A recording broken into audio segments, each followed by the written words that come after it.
Welcome to our channel, ladies and gentlemen. I want to say thank you for your continued support to this channel. Yesterday, the Anglican Church Bishop Olesapit was invited on national TV to talk about the situation in the country.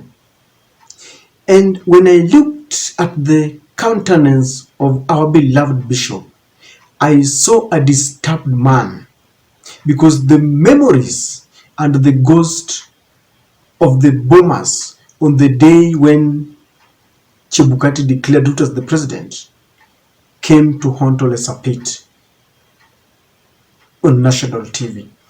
This is completely unsustainable because it's not just businesses closed.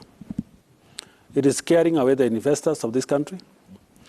It is making, us, in the eyes of the international community, to look, a country where, when we had a peaceful transition, there was a high hope internationally that people can come and invest in Kenya. But with the current scenario, everybody is moving away. That will not give us opportunities to create more jobs. Without more jobs, there will be no taxation. Without businesses thriving, the government will not be able to raise enough money. We cannot sustain ourselves with borrowed money or loans. We already are a country that has almost surpassed the limits of what we can borrow. So if we continue to kill what we can be able to generate locally through this protest that kills businesses and opportunities, then which country are we building? Where are we headed? So I want to call upon our leaders, both in the government and in the opposition, to come to their senses, to see Kenya is bigger than them. And what we are doing actually will make this country completely come to its knees economically. It will make this country isolated when we had an opportunity to lead the Africa region. Because, if you look at the rest of the countries in Africa, Kenya was emerging as a leading economy. Yeah. If you see what's happening in South Africa, you see what's happening in Nigeria and other countries that were, Kenya was taking a position. But now with what we are doing to ourselves, we are degrading ourselves other than upgrading ourselves. And what we are doing today is a degrade to the economy, a degrade to ourselves, a degrade to humanity, a degrade to what we can be able to offer the nations of Africa, the nations of the world. So mine is, can we sober up and call off this protest, and the government calm down from its stand and say, let us put the things and the issues that are being raised on the table. We reason out. There is nothing impossible when people sit down to think and to reason. So if there will be an issue, people will be able to put it on the table. If it's acceptable, reasonable, people will talk about it. But this standoff is not going to benefit Honorable Raila Odinga, is not going to benefit President William Ruto. It's not going to benefit Kenyans. It's going to make Kenya miserable and degraded. But if we reason out, we have an opportunity to build it up. And that's my plea, that let us be people who can be able to think like, civilized people, a nation that is civil enough to reason out, so that we are not showing how powerful and mighty we are and how unstoppable we can be. Because if we come with that, language, then if, any one of us, me and Sheikh Lido may say I'm unstoppable because we are leading to faith and we are crushing the people we are leading, who is going to suffer? It is them, but I will sing with them. So if Kenya suffers, our leaders will sing with Kenya. If we make Kenya a prosperous nation, they will thrive with Kenya. And I think that's the opportunity we need to say.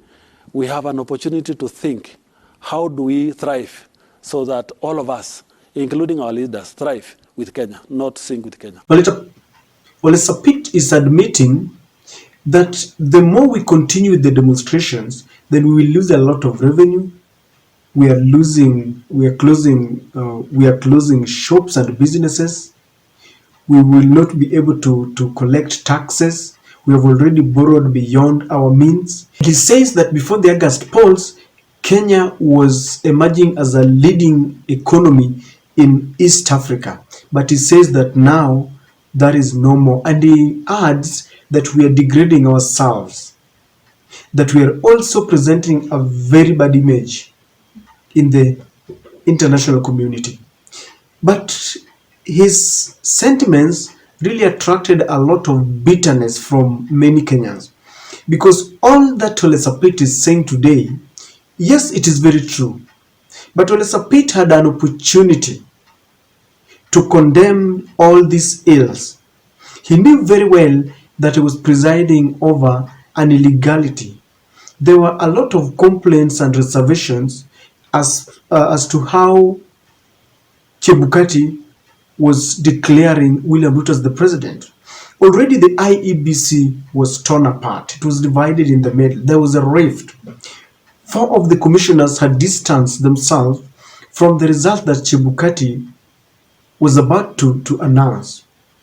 Based on that alone, Olesapit as a man of God, because people, the only reason why people are flouting Olesapit is because whenever you realize that there is a rift, whenever you realize that there is a problem, as a man of God, you should pause for a moment and ask, why is this happening? Did he even take his time to find out why we had 4 commissioners breaking away, leaving only 3 to preside over declaration of a presidential result? Didn't he realize the nature and the gravity of what he was doing? You know, to come today on national TV and talks as if he regrets, start telling people how we are losing, revenue, is unacceptable. Because if you ask me, Olesapit should have stood his grounds, because men of God are counted. There comes a time when a man of God should stand firm and be counted. He's very guilty. If you watch him, he's very guilty. And this is the reason why he has lost the moral authority even to stand as a neutral arbiter. For example, today, Raila Amolo Odinga had a meeting with the bishops of the Catholic Church. And I believe that the reason why he agreed to attend that meeting is because the Catholic Church has conducted themselves in a manner that shows that they have not taken any sides. They seem to be neutral. When Raila Amolo Odinga talked against the GMO, the Catholic Church joined him in condemning the manner in which the government wanted to force the importation and the consumption of the GMO. On the LGBTQ, the Catholic Church stood out. So they have always come out to condemn certain things that are happening in the government. When the government was using prayers, praying for rains, praying for everything, and they were caught ferrying people with the in school buses, I remember one of the Catholic bishops came out and said that maybe we are taking it too far. So it could be the reason why Raila Amolo Odinga decided he feels he's got a soft spot for them so far. I'm not saying that they are perfect. Of course, there is no human being who is impeccable. Today, if you ask the level of acceptance of Olesapit to the people of Kenya, I'll tell you that they have lost faith in him, and he cannot come out in bold and condemn what is happening. He went on national TV and he was telling Raila Amolo Odinga to call off the demonstrations, and he was urging the government to soften the stand. It is because the only place he can speak is on national TV, because the 2 leaders, Raila Amolo Odinga, cannot now accept him. If he had stood his grounds, he would have called the 2 parties and told them, whatever you are doing is wrong. We are taking the country in a very wrong direction. But you see, as it is, Raila doesn't trust him. And then people are asking, why can't he just face William Ruto and tell him, because they know what they did together. Why can't he just face him and tell him, man, we did this, but we now regret. Number 2, I fail to understand why Olesapit did not mention the cost of living, something that very many Kenyans are crying about. And I wonder why he does not see the need, why we should not have equal and equitable appointments to national offices. And I wonder why he could not even talk about the unilateral appointments into the office of the IEBC. The last one, which is at the center of everything, the elephant in the room, is the opening of the servers. Olesapit presided over this thing. He prayed. He was the bishop on that day. It was this moment. He's the one who graced the occasion and asked God to be with us as the declaration of the result, was taking place. Why can't he now just come out very boldly and say, in light of the complaints from both sides, let us open the server to know who won? You see, this is the question that has been bothering and disturbing me. Because what we have now, I have repeated, that it is Raila's word against Ruto's word. But for us, because we cannot trust, both of them are defending their positions. The only thing that can help, msema kweli, like we say in Kiswahili, msema kweli ni server. If we open that server, then we will know who won. This kind of altercations and uncertainty and the quagmire and the dilemma we find ourselves in is because we cannot open the server. What is so difficult in opening this server?